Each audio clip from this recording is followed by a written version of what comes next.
সুগন্ধি চালের জেলা হিসেবে পরিচিত দিনাজপুরে এবার চিনি গুঁড়া চালের বাজারে অস্বস্তি। মাত্র এক মাসের ব্যবধানে কেজিতে ৭০ থেকে ৮০ টাকা বেড়েছে দাম। হঠাৎ কেন এই অস্বাভাবিক মূল্য বৃদ্ধি তা নিয়ে তৈরি হয়েছে প্রশ্ন। আবুল কাশেমের রিপোর্ট, জানাচ্ছেন শম্পা আক্তার। দিনাজপুরে হঠাৎ করে চিনি গুঁড়া চালের বাজারে দেখা দিয়েছে অস্বাভাবিক মূল্য বৃদ্ধি।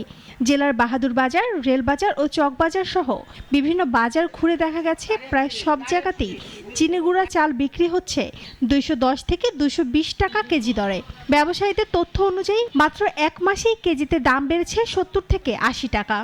কালকে নিলাম, মনে করেন যে জায়গায় নিতাম ১৬০ টাকা ৭০ টাকা, সেই জায়গায় চাল নিতে হলো ২১০-২০০ টাকা করে নিতে হলো কেজি। চাল আমরা কিনি, আমরা তো খুচরা কিনি, আমাদের তো বস্তা কেনার মতো ক্যাপাসিটি নেই, কিন্তু খুচরা কিনলে দাম বেশি। শুধু চিনি গুঁড়া নয়, বেড়েছে পোলাওয়ের অন্যান্য সুগন্ধি চালের দামও। ফলে বাড়তি দামে চাল কিনতে গিয়ে বিপাকে পড়েছেন সাধারণ ক্রেতারা। চাল কিনতে এসে বিপাকে পড়ে গেছে।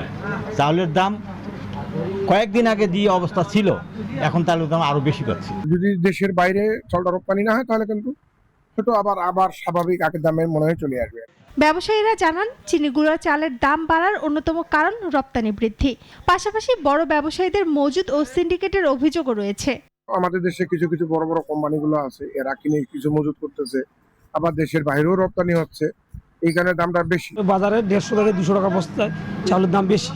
তবে Dinajpur chamber of commerce and ইন্ডাস্ট্রির প্রতিনিধিরা বলছেন, চিনি গুঁড়া চালের বর্তমান দাম অস্বাভাবিক নয়, রপ্তানির মাধ্যমে বৈদেশিক মুদ্রা অর্জন হচ্ছে। চিনি গুঁড়া চালটা হলো কোনো রকম অনুষ্ঠানের মধ্যে এটা বিরিয়ানি বা সেই রকম অভিজাতের প্রতীক হিসাবে ধরা হয়, তো দেশের বৈদেশিক মুদ্রা অর্জন হচ্ছে।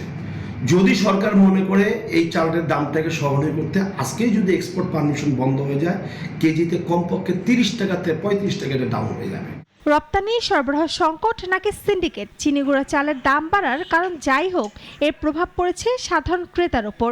তাই দ্রুত বাজার পরিস্থিতি স্বাভাবিক ও দাম নিয়ন্ত্রণে কার্যকর পদক্ষেপ চান ভোক্তারা। শম্পা আক্তার, নাগরিক।